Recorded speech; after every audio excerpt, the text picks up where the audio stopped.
Love never ends. Love is patient. How's that looking? Yeah, we'll drop your mic a little bit there, Róisín, so they can all see you and they can keep an eye out on you as well. So, morning everybody, welcome to Radio Maria Ireland this Saturday morning, the 28th of August. A wave and a shout to everybody watching on Facebook Live and on YouTube as well.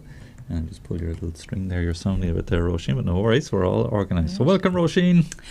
Thank you very much, Father, for putting up with me. No bother at all. Thanks for being put up with as well, and great to be here.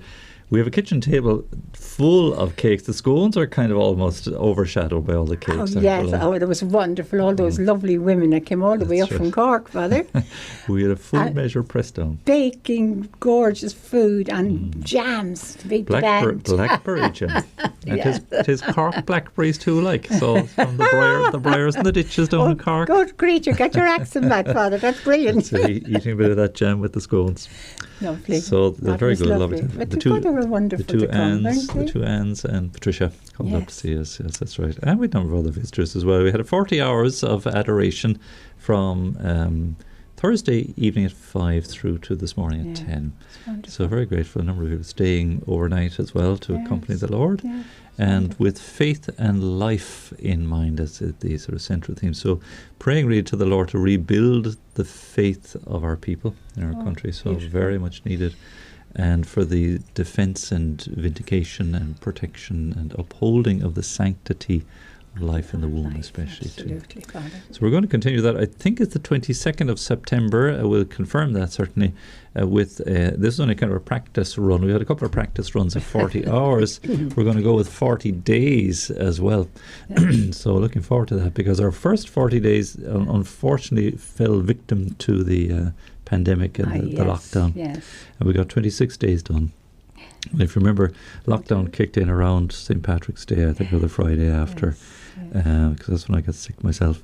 And then the lockdown was lifted, and we had another go at it in August, and we got a few days done, and sure, the next round of back again stuff started, and so here we had to throw in the towel at that stage. But in the meantime, at the Divine Mercy conference, which was online, of course, and on TV, this time around February, and the new Archbishop arrived. That's when we got permission then to have the Blessed Sacrament here full time. And so now in our own time we can organise our own 40 days. So that's fantastic. Shine on scale, and that's the plan, to try to get up and running now for 40 days in September. So yes, it'll be wonderful, because prayers are answered, Father, as you know. Amen to that. We get the listeners texting in and letting us know that prayers are heard definitely and answered. answered. Yeah. Lovely lady Christine there, she's still grieving her mum, and we know what that's like, Róisín, the two of us. Yes. But finding it very tough, and she said she went through some really tough times some time ago, that Radio Maria and the prayers here were a great help, great support. So looking for a few more prayers. She's having a down day at the moment too. Certainly we're here for that. Oh, absolutely. Well, I don't know, God is always listening to everybody, so talk to him. Yes, correct. Yes, that's right. And if you don't ask, you won't get. So keep asking. So we're looking forward to that 40 days, and in fact our hope, please God, further on down the road, that's only training as well, really, 40 days. It's training for perpetual adoration with God's help. Please God. But that's probably a little ways away just yet. We do hope certainly that the radio will become a centre, the chapel here, a little centre for Eucharistic adoration for many within reach who can travel here. Very accessible, because we're just next to the Red Cow Hotel. Absolutely. So if you can find your way to the Red Cow, that's what the ladies were doing yesterday, the taxi driver, because he was taking them down the road to our competitors down the road here. And she said, no, next to the Red Cow Hotel, so if you get us there, all right, we'll find us one across the road. And she found us, no bother. Brilliant. So listen, if you'd like to do that, I mean, those ladies come from Cork. There was a man last night came down from the north. He did, a lovely man, yes, opened this morning for Mass, yes. Spent some time here, and sure Thomas was up from Carlow. From Crossmaglen. Oh, Crossmaglen, there you are. And then Thomas from Carlow. So it doesn't matter what part of Ireland you're in, you might like to arrange to come up and spend some time in adoration with us here and visit the studio. Sure, while you're at it, we'll give you the tour around, and you get an old scone or two if you're good. So come up and see us. So please do get in touch with us. You'll have to let us know ahead of time, says he, reaching for the details there. You'll have to let us know ahead of time, just so that we can manage the numbers in the studio. I mean, if a busload of people arrived, we'd be in right trouble. So there probably aren't busloads of people going around nowadays. Anyway, please God.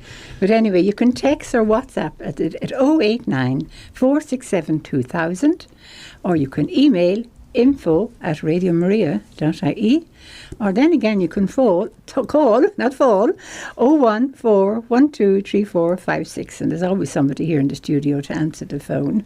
So be wonderful. And then again, if you like to write to us, we're Radio Maria Ireland, Unit 8, St Anthony's Business Park, Ballymount Road, Dublin 22. There you are. That's the full rundown there. And just get in touch with us so we'll know, and we'll be glad to take your call, receive your text or your letter, and we'll reply. And again, if we can arrange for you to certainly come. And for that 40 days of adoration, you might like to come up and spend, a chunk of the day, let's say. So the ladies come up in time for 10 o'clock Mass from Cork. They must have got on the 6 o'clock train in the morning, came down from Houston, then on the Lewis, and got a taxi then you could walk it to from the Lewis stop. So they didn't get lost. So, and they stayed for the cup of tea in the Shgone, and then went in for the prayer, joined us for the rosary here at the microphones, and then went in and had their jingles, like you do.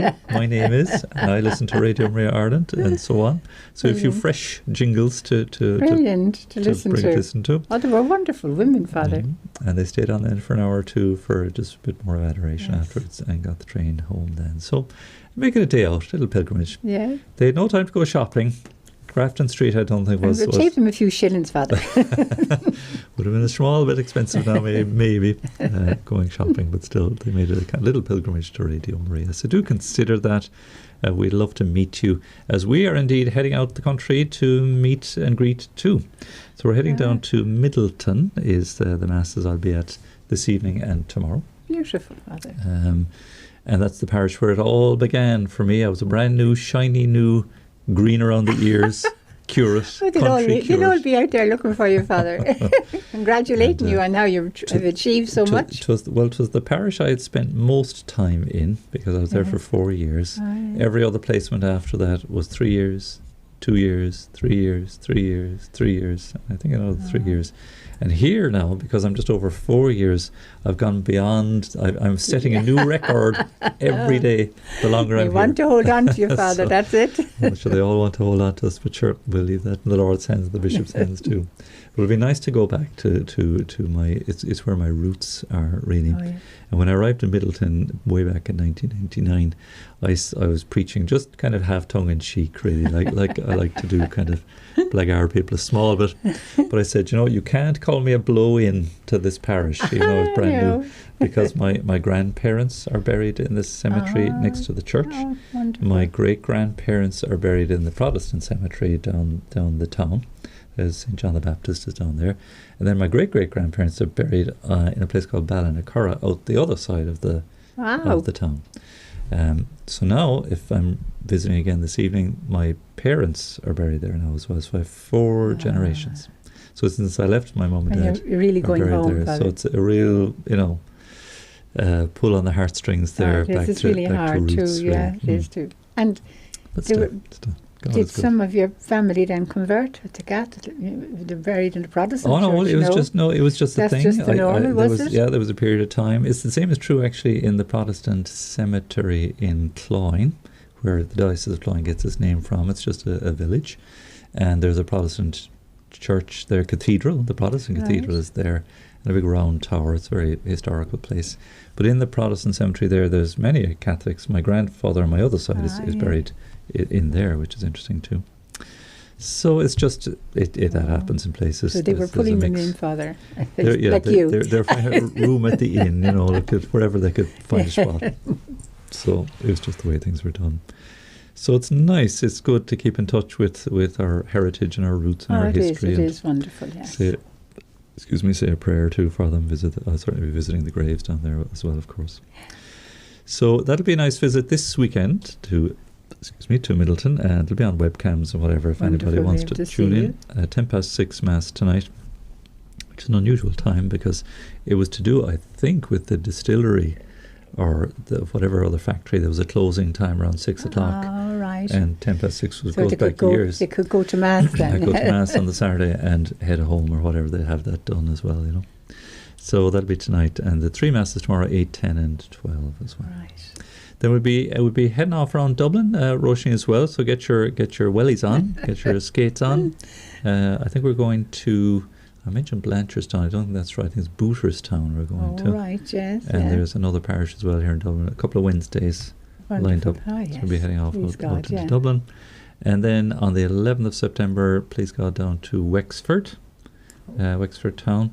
Although the weekend before that, that'll be next weekend, is another trip out to not Middleton but Littleton. Littleton. It's near Thurles. Tipperary. So Cashel, Tipperary, yeah. Cashel diocese. So we've 3 weekends on the trot here, and I think there's a fourth. Kathy emailed me there. I think there's a fourth one, and I won't guess the parish name. It's in. I'll look it up there maybe in the break. So we're going to be busy on the road.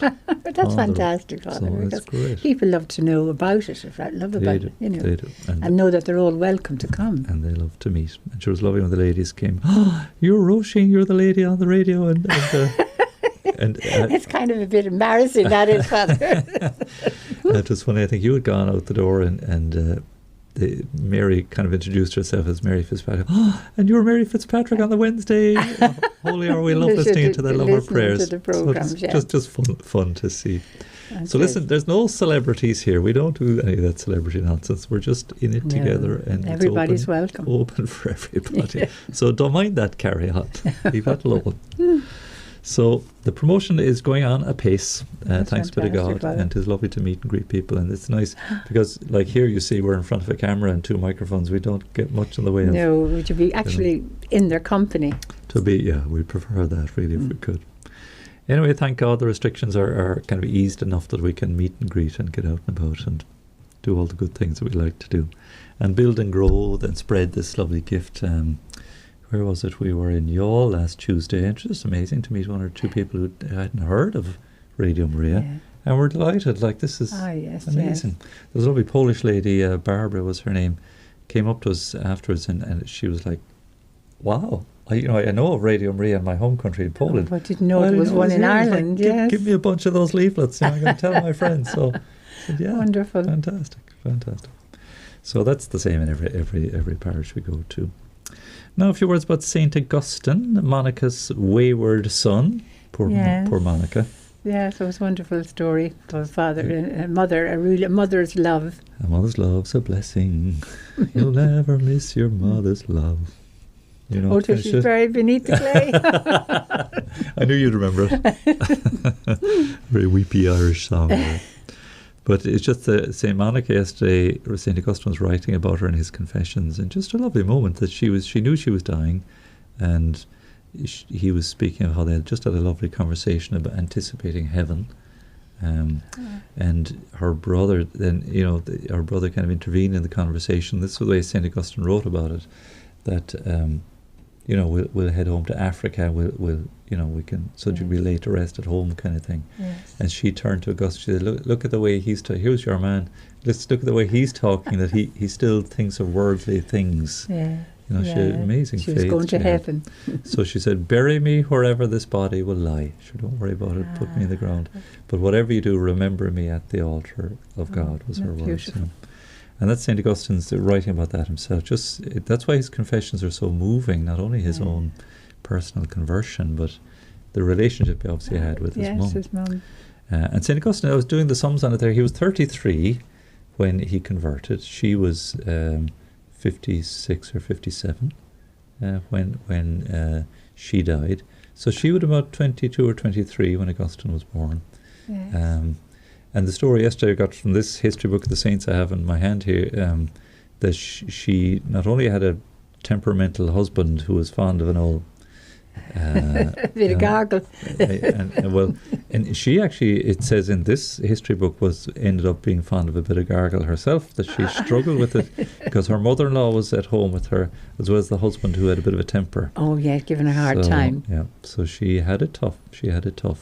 But obviously she fell back on her faith, and then was it 16 or 17 years, it said that tears and prayers for her husband and for her son, and she ends up converting her mother-in-law and her husband and her son. Yes, and I don't know about the brother now. And you know the story how St. Augustine had a son himself with his girlfriend, and gave the son the name Adeodatus. So Adeo meaning God, datus means a gift. From God. A gift from God, yeah. So there was faith there. There was something going on for him. Life on out there. But in his Confessions again, he writes about, looking for love, really, and falling upon the lovely things that God had made, namely his girlfriend and his son, I'm sure, but still not being altogether satisfied. And his son died. He was only around 16 or 17, I think. So you do the sums on it, and I suspect, it's hard to know when would St. Augustine started living with his girlfriend. If he was 33 in his conversion, I wonder if his son was probably still alive at the time. Maybe. Gosh. Maybe. Yeah. And then it came about that whatever this, I don't know if the history of it might be in this passage I have here, but that obviously after his son died, there must have been some separation. As he came back to faith, he must have had to separate from the girlfriend, or whatever turn of events took place. It must have been terrible hard on him. Yeah, a child dying. And so finding his way then through St. Ambrose and his preaching into faith, a stronger faith, and then obviously into formation for priesthood, and ending up a bishop then in Algeria afterwards then for a good number of years, until 430 was when he died. His mum died in, 3... Oh, I should look it up again. I have it in front of me. Well, I might have it here. Hold on, bear with me. Where did he go? This is last week now. 387. So he lived on for another 43 years. After his mother. After his mum, yeah. So interesting, and a terrific writer. His books are legendary, really. So he's born of a pagan father, and his mum, Monica, obviously was Christian, and he was brought up a Christian, but apparently he wasn't baptized. And he studied to become a lawyer. Amazing, very clever, obviously. Brain. But he gave this up and devoted himself instead to teaching and study, and that of philosophy. So Plato and Aristotle, of course, these great Greek philosophers, and later got drawn into that heresy I was mentioning, Manichaeism. And Manichaeism, I think, it's a kind of a dualism, as I understand it, that the body is evil but the spirit is good, and it kind of sees the struggle as against an evil principle versus a good principle, mainly God. Right. And that it's sort of right, but it's wrong. Yeah. It's like as if there is an evil God and a good God, that kind of idea. Yes. And really that's not right. That's heresy. That's not how it works. And the body... only one God. Correct. And the body itself isn't evil. Like the body is good. Sure, we have a propensity to negativity and to sin and all this. We're fallen, for sure. But the understanding is that we have been redeemed by Christ. Not that the body is irreparably bad. That would be false, that you just can't. But this was the thinking, apparently. This was the thinking. Gosh. And I suppose Augustine could relate to that because he was struggling so much in his own moral life, let's say. It must be very hard to kind of think that's the way things were. You'd lose your faith and everying. Well, it would, it would be a funny kind of a faith if you had it at all. And yet, go into Augustine's background, his pagan father, who was fond of a drop, was unfaithful, apparently, according to this story as well, and had a bit of a temper. So Augustine probably didn't get a whole lot of blessings in that department, maybe. And maybe that's why he thought, look, we're just uncurable in ourselves. Thought it was in his nature, maybe. Perhaps, yeah. His upbringing, you see, that can have an effect on people, So anyways, he studied philosophy for 9 years in Manichaeism, and this resulted in his virtual renunciation of his Christian faith. And he lived for 15 years with a mistress, is what they say here, with his girlfriend, by whom he had a son, Adeodatus. He moved to Rome to teach rhetoric, that's one of the branches of philosophy, then to Milan, and by now he was dissatisfied with Manichaeism, and he came under the influence of St. Ambrose. Apparently St. Ambrose in Milan, again, I think he was bishop in Milan, was Dominican, I think, too, and a great preacher. And he captivated St. Augustine Yes. and brought him round. So after a long interior conflict, which is vividly described in his book of Confessions, Augustine was converted and baptized in the year 386-7. He returned to Africa in 388, so the year after his mum died, established with some friends a kind of monastic life where study and conversation flourished, as in his earlier school. So I guess that once he left Rome to head back to Africa, maybe that's when he separated with the girlfriend. But where his son was in the meantime, not really sure. Anyway, 4 years later, let's see, he was ordained priest in 391. So if he was converted in 86, 87, 4 years on, he's ordained a priest. That's pretty fast going. Yes. And then 4 years later, he became coadjutor bishop of Hippo. So from 396 until his death, that's another 34 years, he was in the diocese as the bishop of that diocese. So it's a pretty rapid fire kind of a journey. Yes, 4 years on, he's ordained a priest, and then 4 years he's a bishop, and wow. He must have been he must have had wonderful intelligence, to be able to pass the word on, That's what it says actually here. Augustine's intellectual brilliance, his wide education, his ardent temperament. So obviously he must have been a kind of fire like his dad. No messing. Yes. And his mystical insight. It formed a personality of extraordinary quality. His understanding of Christian revelation was shown in his voluminous writings, which have probably proved more influential in the history of thought than any Christian writer since St. Paul, perhaps alongside Aquinas. Aquinas and Augustine are two great figures in the Church, of course. Most of his writings date from his episcopate, so he's a busy bishop, writing and ministering.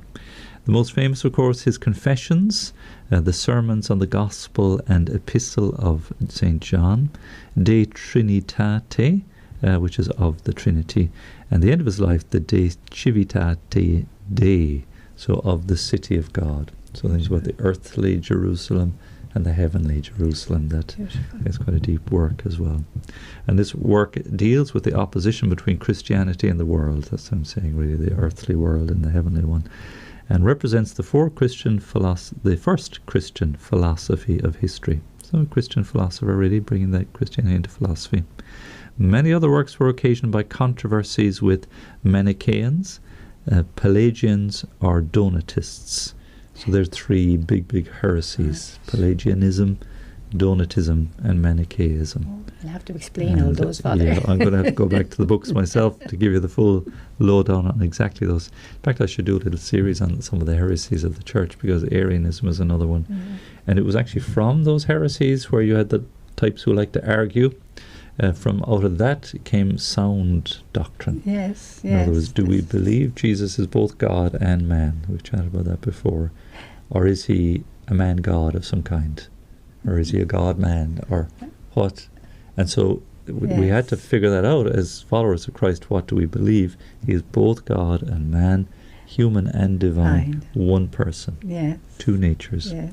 So somebody has to define that. So Augustine would have been stuck in those kinds of arguments. Hard times, Father. So this led to the development of his thought on creation, on grace, and the sacraments, and on the Church. So these would be 4 areas that we would study intensely now in the seminary, but that we would look at and understand. And obviously Augustine would be a force to reckon with in relation to understanding all of those elements of our faith, So very good. There's a long list of more history here about his massive influence over the years. His teaching on predestination, interesting. Are we predestined by God? Is it all planned out? Or do we have some choice in this? Interesting. He's been called the Doctor of Grace, and because of he's written a lot on grace. And he, again, it's just going into deep territory there for us now, the history. And again, just dealing with some of those heresies too. I might come back to those now that we've sort of brought it up and touching on them again. That'd be wonderful, Father, yes. Because there's a way in which heresies kind of have a way of just coming back around again, just in a slightly different form. Yes. And the trouble with heresy is that takes us off track. It might be partly good, but it would just steer us off the take people out of the church, the real church. Correct, of orthodoxy. So he lived with his clergy in a community life. He was actively engaged in the administration of church property. God bless his poor bishops, all the stuff they have to be dealing with, not just the people, but the property and the souls. Involved in the care of the poor, in preaching and writing, even in acting as a judge in civil as well as ecclesiastical cases. Oh my goodness. So a busy man. Yes. As bishop, he was upholder of order in a time of political strife.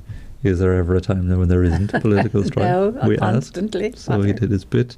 And it was caused that at the time by the disintegration of the Roman Empire. Oh, so yes. that would have been the emperors were coming to an end, really, 4th and 5th centuries. And at the time of his death, the Vandals were at the gates of Hippo. So the Vandals were, I think that's where we get the name vandalism from, kind of guys who came and did a lot of wreck around the place, taking over, kind of like the Romans, I suppose, in their own way. Anyways, I'm going to stop there because this goes on a little bit more, but we have Augustinian friars here in Ireland. Is there an Augustinian church in? There is, isn't there, in Dublin? Oh, there probably is, Father. There I think is, so. there I is, think there it's is. up Georgia Street. It is up that direction. Yes. What's the name of the street? Is St. John's Lane? Yes, I think Aha, so. Yes. there's memory Well good to me done, there. Well done, yes, yes. the Augustinian church there. And in Cork, of course, on Washington Street, Grand Parade, huge, great Augustinian church there as well. I pop in there for confession sometimes. A massive church. So the Augustinians are going strong in Ireland still. Wonderful. But a great saint, a mighty witness, and of course his personal story. And it's lovely to hear it, Father, because he was just an ordinary lad who had loads of problems like everybody. Pretty much. Yes. Pretty much. And if you like, that's kind of the story of the saints. It's the stuff of the saints. Yes, yes. That they're not born with halos and this sort of plaster cast smiles on their, No, they came through difficult times. Very real, very real. So very good, great stuff. Let me see here. Have we a piece of music lined up? I think we do indeed, thanks to Eva. She's sent me a text there as well. Very good. Let me see. Oh, Dermot sent a text back there. We'll have a look at that too and have a chat there as well. There's a song, Prayer of St. Augustine. I never knew that. Will we chant that, Eva, please? Ed Conlon, it is, Prayer of St. Augustine. So again, if you want to get in touch with us, Róisín? Yes, a text, WhatsApp, 089 467 2000. Email, info@radiomaria.ie. Phone again, 014123456. Or then again, you can write Radio Maria Ireland, Unit 8, St. Anthony's Business Park, Ballymount Road, Dublin 22. Excellent. Thanks very much, Róisín. So back after this little piece of music, drop an old comment as well if you want on the social media, and we'd love to hear from you.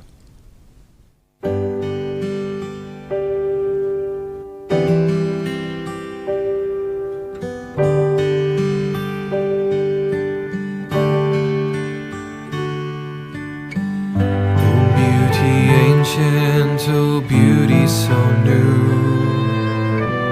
Late have I loved thee and feebly yet do. Though you were with me, I was not with you. Then you shone your face, and I was blind no more.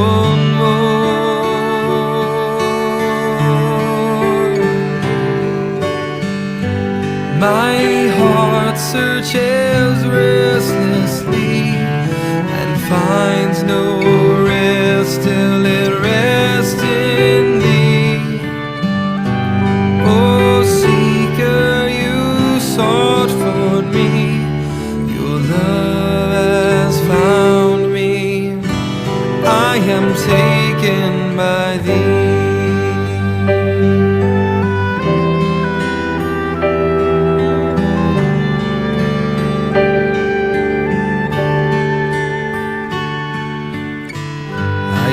This world and chased its finer things, yet were these not in you, they would not have been.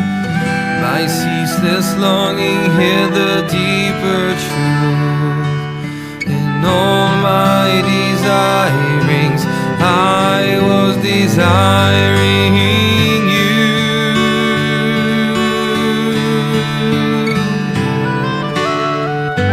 My heart searches restlessly and finds no rest till it rests in thee. Oh, seeker, you sought for me, your love has found me. I am taken by thee.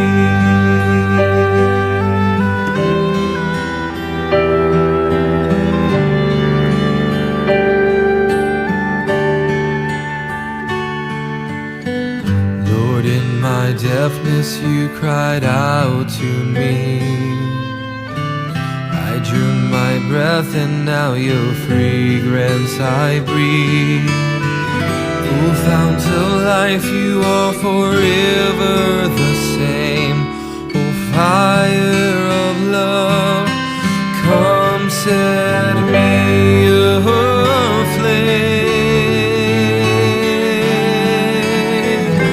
aflame. My heart searches restlessly and finds no rest till it rests in thee. Oh, seeker, you sought for me, your love has found me. I am taken by thee.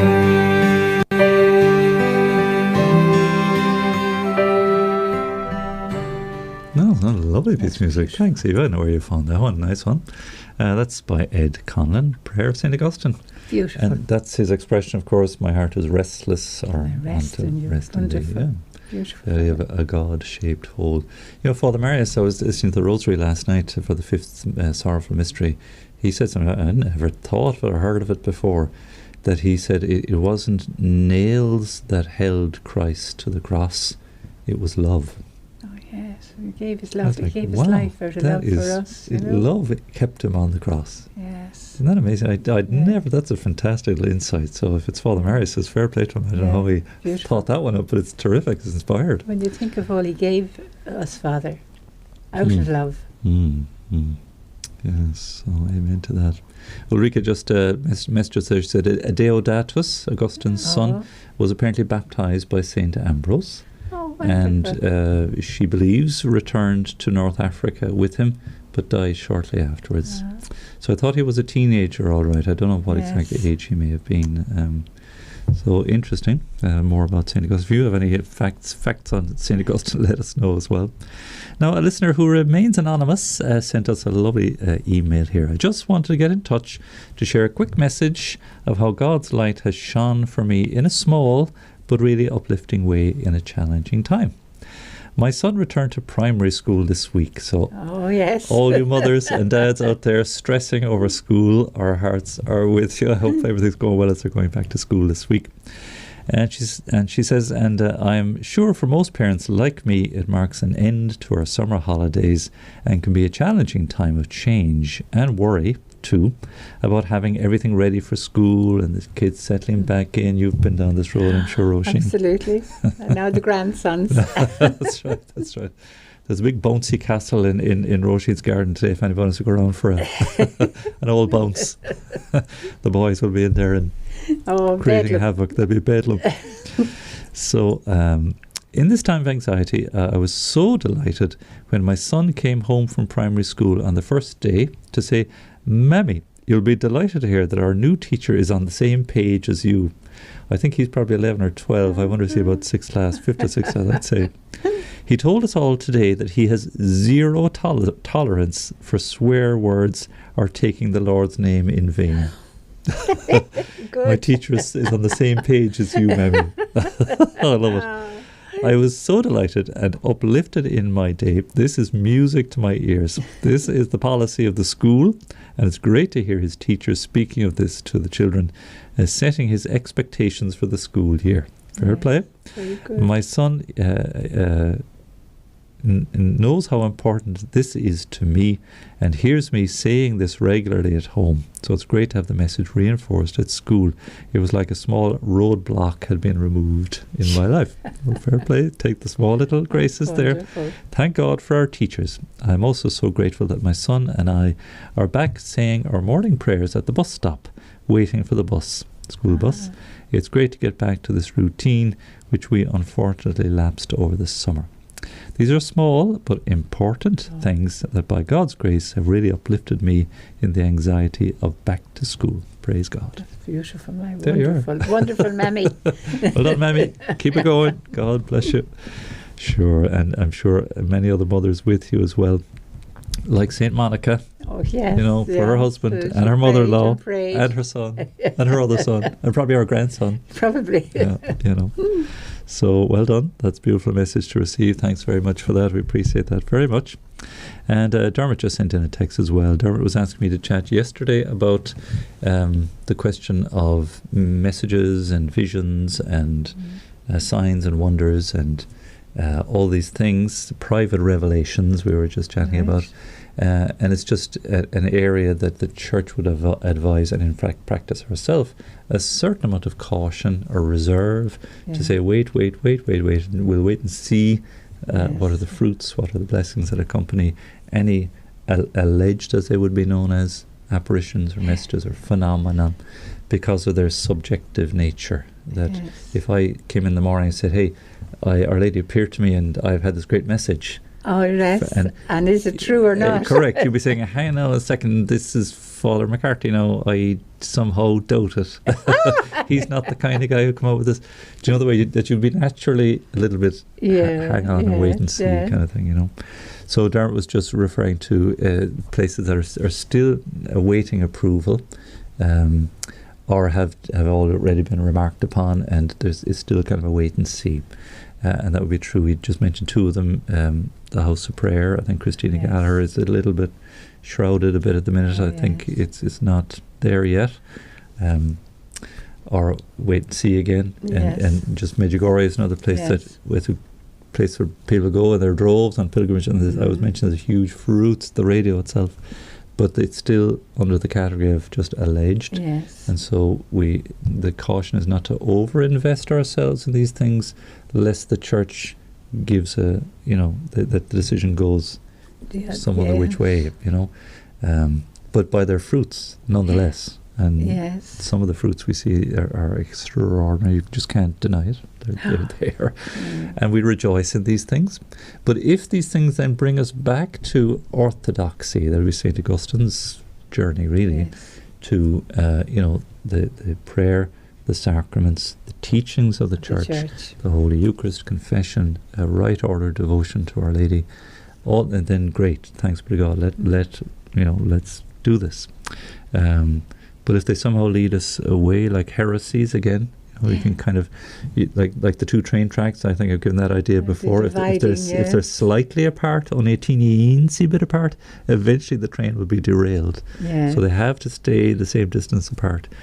And this is the danger. It could be really, really good, but it could be taking us ever so slightly off track, and then we're finished then, So it's just to be very kind of practical and very, open about these things. And just, in fact, like I mentioned, St. John of the Cross would say, exercise, great caution. It's kind of flashing ambers is what he'd say. Don't go near it until such times you get the green. So he'd say, just stay well back.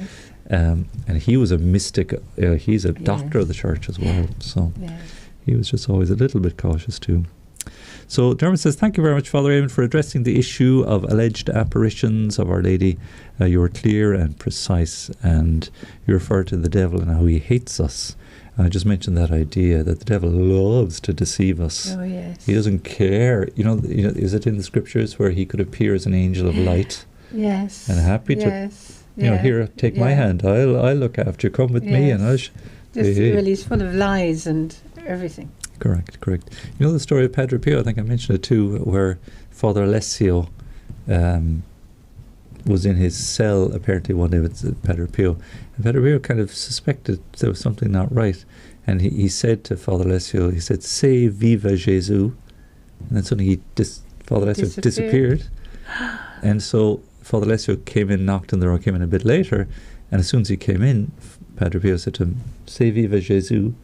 And Father Alessio said, "Huh? What? Yeah, Viva Jésus, like, what's your..." Yeah. And then he knew it was him. It was him, my Very gosh. interesting. So apparently that's the story from the life of Padre Pio, that even the devil tried to trick him too. Away, lead him astray. Saucy boy. Saucy boy, you see down in Cork. So Dermot's going on, he says, that Satan, a devil, has seen the beauty of heaven and rebelled at the prospect of the incarnation. That's, he said, "I will not serve." The humility that the gospel speaks about. Yes. And so he doesn't want us to see heaven. And again, he doesn't care how he poisons us, really. No. That's so sad, Father, because so many people do so many good things. They do. And can be led astray. Correct. And sadly so easily. Yes. So again, extra caution and stay close to the Lord, stay close to his church, and obedience and humility and all these things, and you'll be... It might not always be comfortable. No. But it'll keep us on the right road. Mm-hmm. So he's suggesting, I haven't read it in a little while now, reading chapter 33 of The Secret of the Rosary by St. Louis-Marie de Montfort, had the little book inside, I think, to see just how powerful the Rosary and Our Lady are against the tricks of the devil, against Satan. Yes. St. Augustine of Hippo, pray for us, he says. Great, Dermot. Wonderful. Well done. Thank you for that. Wonderful. Good man yourself. Thanks for that. And this is a topic I don't mind coming back to from time to time, because we can get led astray. We hear of all kinds of interesting... There was a man in a parish I was in once was telling me he was getting messages in the Adoration Chapel, and he had them written up in a book. Yes. And I read them, and I thought, well, it could be true. It could be true. But I said, look, very important to put in the inside cover of the book that these are alleged messages, that they're personal ones, and that you submit to the authority of the church in discerning these things. They're very, very important. You can't just go giving these things out all over the place. No. Without starting your own religion. kind of. And it was done with all sincerity. There was no... but always good to submit these things to the right authority to make sure they're... So that's why you have theologians there in the church who examine very carefully, even the saints, all their writings to see are they sound. And is this wholesome, and is this worthy of assimilation and imitation? If not, it's kind of kind of pushed to the side. And well, you see, the devil is so clever, Father. He's a dinger. He is. He knows how to do it. That's for sure. So anyway, thanks, Dermot, and that is a great topic, and delighted to explore that. And again, any other issues you may have or questions you may have in relation to faith or morality, it's an open-ended conversation forum here. And that's wonderful to learn so much from you, Father. It's brilliant. Thanks, but God, it's great, and I'm learning myself as I go along, so I have to get the books out and kind of get my head around a few things and bring it together somehow. But I like the kind of chatty format, because... because it's just ordinary, it's not, from a height, I'm not the doctor. That's right. So, no, there's none of us experts, really. We're all, call no one master, call no one teacher, call no one father. Like, we're still students all the while. All on the road. The more we learn, the more we realize how much students we are. We're still children. We're still apprentices. That's it. That's it. And that's what the humility of the gospel today, I think, was helping us to understand. Yeah, beautiful. Our time is up again, Róisín, and where it goes. Flies, Father. It was beautiful. But I just would like to wish Father Colin Rosary a lovely day today, Father. He's starting in his new parish. His new parish. In Swords. Very good. Very good. St. Columbus Church, I believe, is the name good. of the church. On his own as the parish priest, or? No, I don't think so. I don't think he's on his own. I think there's probably a cluster of parishes too, is there? Yes. Okay. So God bless him. He did great work, Father. So. And he was here in Rathcoole, was it, for a time? He was in Rathcoole and Sagard. That was his land. He was in up in Kingswood, Father, with us. Good. That's where he started off. So he's heading off. You might call up there one of the days, maybe. Bring a bag of scones up to him. I'd love to. Please God, I get to see him now, because he was out. I had a week off, and he was on the island of Iona. Nice. Yes. Wow. Yeah. Nice. That'd be a lovely place to visit. Yes. Well, good, and please God, we'll do a little promotion up there when he settles in. Yeah, we'll call up in Radio Maria, the team up there too. Yeah, well, he does great work with Focolare people too, Great. Yes, excellent. Very good. Thanks, Róisín, for that. And thank you listening in, and thanks to our viewers. We're going to stop the camera now. It's 12 o'clock. We'll pause too for our Angelus and midday prayer.